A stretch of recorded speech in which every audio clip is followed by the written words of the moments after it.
your law firm, from your profiles, it is basically you're practicing as an advisor also on commercial law, investment law, Yes. and issues of to do with good governance and Yeah. regulations and financial services. You started at a very young age. Yes. What was it like taking up big profile clients? Because when you talk investments, it's big money. Yeah. You know, when you talk commercial law, it's big Yeah. issues. Yeah. In what position did that put you, just as a person? Yeah. Yeah. So, in our profession, what people say about you matters quite a great deal. We're not allowed to advertise.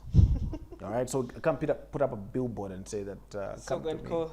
We're the best transactional lawyers in town. You know, we'll close this M&A deal real quick. You can't do We that. can't do that. You know. So ultimately, people have to talk about how you do work for you to get work. All right. It's word of mouth. It's word of mouth, you know. People have to go out there and say, oh, you're looking for a transactional lawyer. This guy, he really was awesome on this deal. All right. But if you're a slacker, if you're unprofessional in any way, you don't take your clients seriously, you are lazy, you are a thief, then that reputation will also precede you. Reputation precedes us, whether for good or worse. You know, it precedes us. It's like an aroma. So that's an example I love giving. Okay, it's like body odor. You know, it's somehow just going to hit people's noses before you get too close to them. All right, Yeah. for better or worse. So if your reputation is bad, it's also going to precede you. Okay, and people tell each other, stay away from him. All right. At the same time, if you're also good, and you try your level best, that reputation will also precede you. So people will be like, you know what, he's a go-to guy. Yeah. So I think, yes, we've handled some, important, not to suggest that some other work is less important, but for me, it's important to make sure that you realize that every time you're doing work for a client, you're putting up a billboard. And there's a story that the thing, though, you don't get to control what gets written on the billboard. All right? Yeah. Okay? You don't tell the clients what to write on What the to say, billboard. yeah. All right? But you can heavily influence it by how you do work.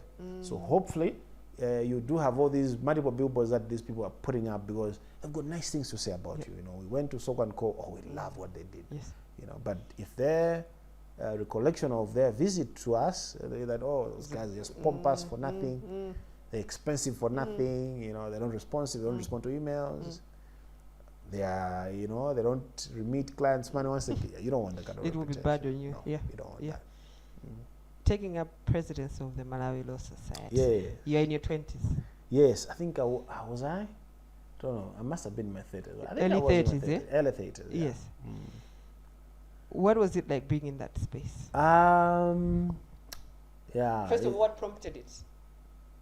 To say I'm going to run for president. Yeah. Malawi Law Society. I didn't actually want to be president. I wanted to, because I'd been secretary of the Law Society for 2 years, and it was quite intense because my president, John Susban, had a very close professional relationship with me within MLS Exco. So it involved me in running, MLS. And when his time came for him to step down, I had actually said, I'm not going to seek any kind of office. I also want to take a break. Yeah. And then maybe I'll come back later and run for office. But it so happened that, there were very few people that were willing to step up. I don't know why. And so I thought that if I didn't step up, there was going to be someone who was going to, offer themselves because they were just smelling an opportunity.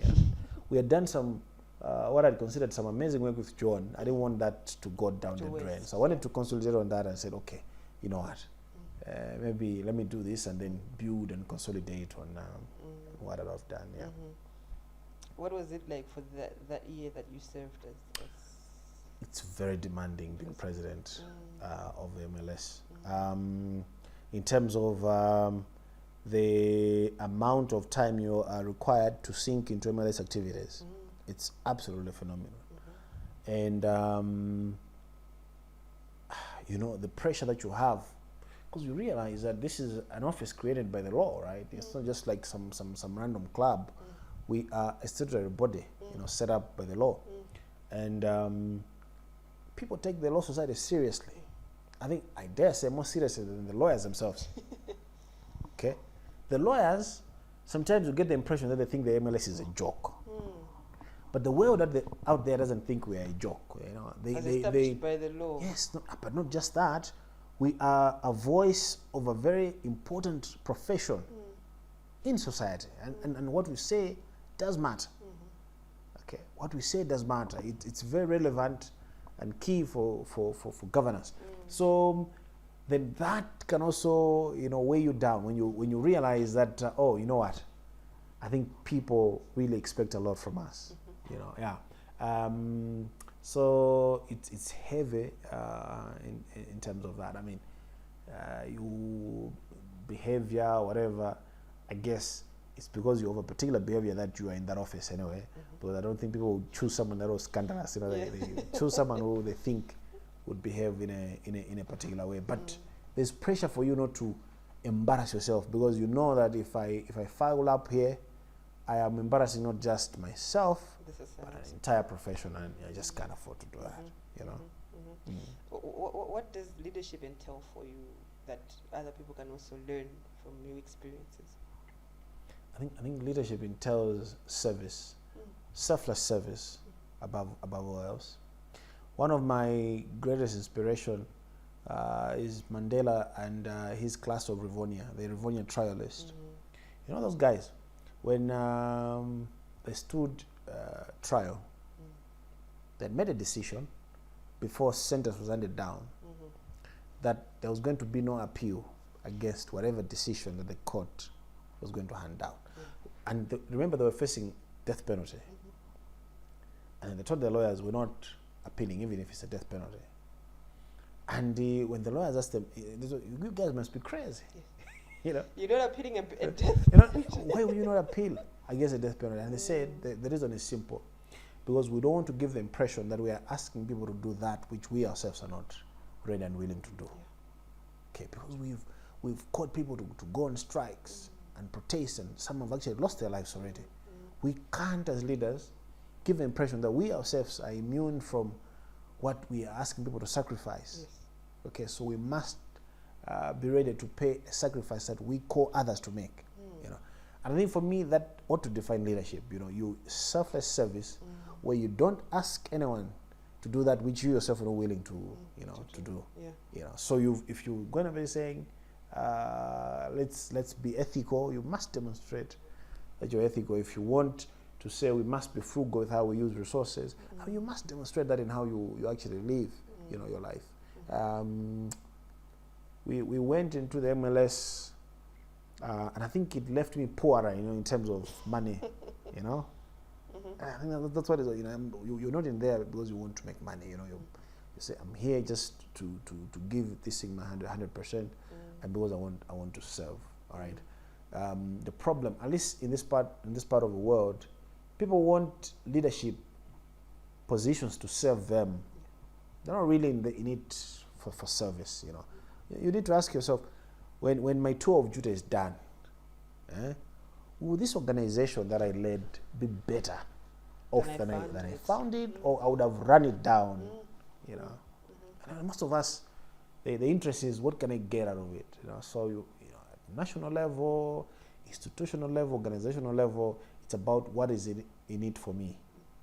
People are not bothered by how do I make sure that I leave this place better than I found it.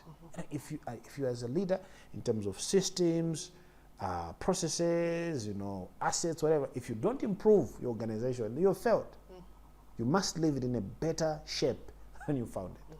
That ultimately, that's maybe nominally, at least leave it the way you found it. But if it's in a worse shape than it was when you found it, you failed.